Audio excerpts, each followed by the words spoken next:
వచ్చేసాడు, వేసేసాడు, దబ్బేసేస్తాడు, ఎర్రబొక్కు తీసేస్తున్నాడు, red dairy రాసేసుకుంటున్నాడు, అందరి పేర్లు రాసేసుకుంటున్నట్ట, రాష్ట్రంలో ఉన్నటువంటి జనాభా పేర్లు అన్నీ రాసేసుకుంటున్నాడు. ఆయన అంత కసిగా ఉన్నాడు చిన్నబాబు. తెలుగుదేశం పార్టీ జాతీయ ప్రధాన కార్యదర్శి చాలా కోపంగా ఉన్నాడు, గుర్రోతలోగిపోతున్నాడు. ఆయన ఆవేశం కట్టలు తెంచుకుంటోంది. ఆయన మరి చదువుతారా పేపర్లో, లేకపోతే రాష్ట్రం గురించి తెలుసా, దేశం గురించి తెలుసా, ఎకానమీ గురించి తెలుసా? అఫ్కోర్స్ స్టాన్ఫోర్డ్ యూనివర్సిటీ ఎక్కడో చదివి వచ్చాట విదేశాల్లో, అమెరికాలో.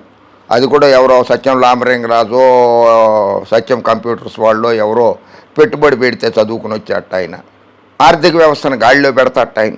ఆయన తప్పితే ఇంకెవరో పెట్టలేరట. జగన్మోహన్ రెడ్డికి పరిపాలన చేయడం చేత కాదట, సంపద సృష్టించడం జగన్మోహన్ రెడ్డికి చేత కాదట. Yes, it is correct. సంపద సృష్టించుకుంటాం అనేది సొంతానికి జగన్మోహన్ రెడ్డికి తెలియదు. నీకు తెలుసు, మీ నాన్నగారికి తెలుసు, చంద్రబాబు నాయుడు గారికి తెలుసు. సంపద ఎలా సృష్టించుకోవాలి, ప్రజాధనాన్ని ఎలా దోచుకోవాలి అన్నది మీకు బాగా వెన్నతో పెట్టిన విద్య. $1 ట్రిలియన్ ఎకానమీ సృష్టించడమే ఆయన లక్ష్యంట, లోకేష్ బాబు లక్ష్యంట. $1 trillion economy. బాబు, చిన్నబాబు, ముంబై ఎకానమీ వచ్చి $310 బిలియన్, ఢిల్లీ ఎకానమీ వచ్చి $293 బిలియన్, కలకత్తా ఎకానమీ వచ్చి $150 బిలియన్, బెంగళూరు ఎకానమీ వచ్చి $110 బిలియన్, హైదరాబాద్ ఎకానమీ వచ్చి $76 బిలియన్, చెన్నై ఎకానమీ వచ్చి $78 బిలియన్. అంటే భారతదేశంలో ఉన్న ఈ 6 మహానగరాలకి కలిపితేనే $1 ట్రిలియన్ ఎకానమీ అవుతోంది నువ్వు అన్నట్లుగా. అలాంటిది ఆంధ్రప్రదేశ్లో $1 ట్రిలియన్ ఎకానమీ చేస్తాడు. నీకో నమస్కారం. అంటే ఆయన లక్షల కోట్ల రూపాయలు అప్పు తెచ్చేసి అవి కూడా హామ్ ఫట్ అని చెప్పి తినేద్దాం అనుకుంటున్నారా మీరు, మీ తండ్రి గారు కలిసి?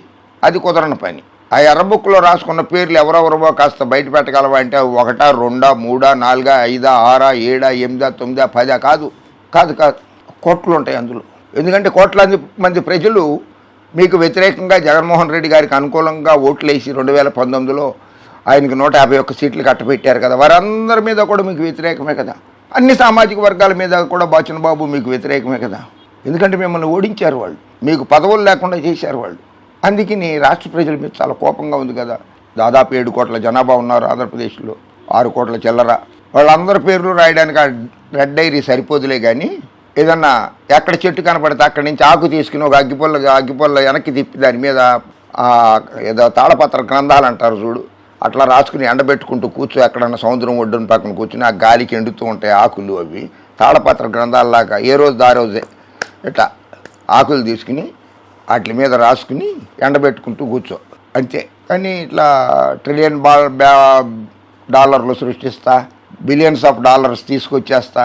నువ్వు ఐటీ శాఖ మంత్రిగా ఉన్నప్పుడు ఏమేమి పట్టుకొచ్చావేంటి? అమెరికా వెళ్ళావు, అమెరికా అధ్యక్ష పదవిలో పోటీ చేస్తే కూడా గెలిచేస్తామని చెప్పొచ్చావు. నువ్వు గెలిచావా?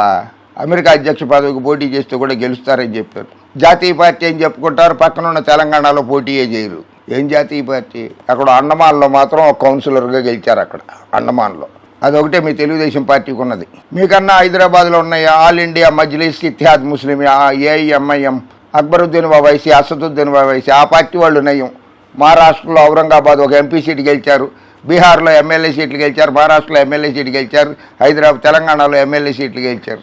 ఎందుకు 40 ఏళ్ల ఇండస్ట్రీ, 45 ఏళ్ల ఇండస్ట్రీ, 14 ఏళ్ల ముఖ్యమంత్రిని, 14 ఏళ్ల ముఖ్యమంత్రి, ఎందుకు ఇవన్నీ సొల్లు కబుర్లును డబ్బా కబుర్లు?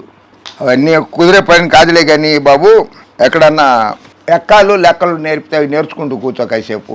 ఆ తర్వాత తాళపత్ర గ్రంథాలలాగా ఆకుల మీద రాసుకుంటూ కూర్చుని డైరీ చాలదు, రెడ్ డైరీ నీది. అది అఫ్కోర్స్ దాని మీద కూడా సుప్రీంకోర్టులో కేసులో వాదనలు జరుగుతున్నాయి.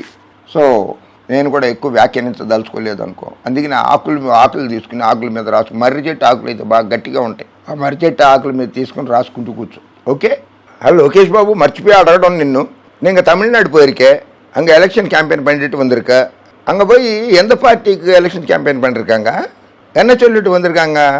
பொய் சொல்லிட்டு வந்தியா, இல்லை உண்மை சொல்லிட்டியா? ఏది చెప్పొచ్చావా? అక్కడ అబద్ధాలు చెప్పొచ్చావా, వాస్తవాలు చెప్పొచ్చావా?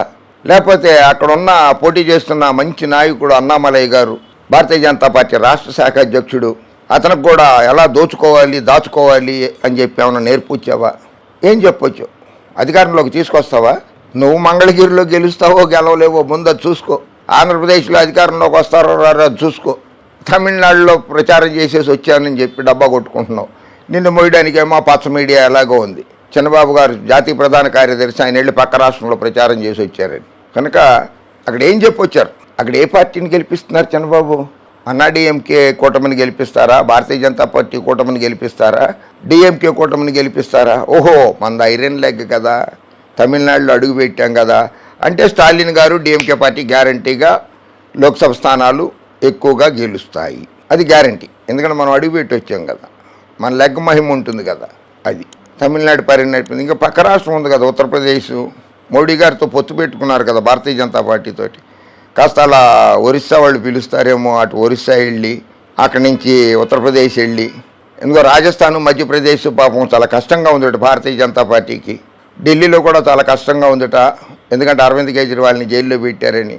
కోర్స్ మన నాన్నగారికి ఫ్రెండే ఒకప్పుడు, చంద్రబాబు నాయుడు గారికి చాలా క్లోజ్ ఫ్రెండ్ ఆయన అరవింద్ కేజ్రీవాల్ ఒకప్పుడు. అందుకని అక్కడికి వెళ్ళి ఏమన్నా ప్రచారం చేసి రాకూడదా? హిందీ మే బాత్ करके आ सकते हैं ना, हिंदी में भी प्रचार करके आ जाओ, हिंदी बेल्ट में भी वहाँ भी चुनाव लड़ रहे, वहाँ भी चुनाव चल रहा है, वहाँ पर भी जाके प्रचार करके आ जाओ. वहाँ यूपी, बिहार, मध्य प्रदेश, राजस्थान, హర్యానా, ఢిల్లీ, ఇలా హిమాచల్ ప్రదేశ్ పంగా, హిమాచల్ ప్రదేశ్లో కూడా ప్రచారం చేసి రావచ్చు. ఓకే, తెలుగు ప్రజల్ని మాత్రం ఇబ్బంది పెట్టద్దు, తెలుగు ప్రజల రక్తం తాగద్దు. ఓకే, జై హింద్.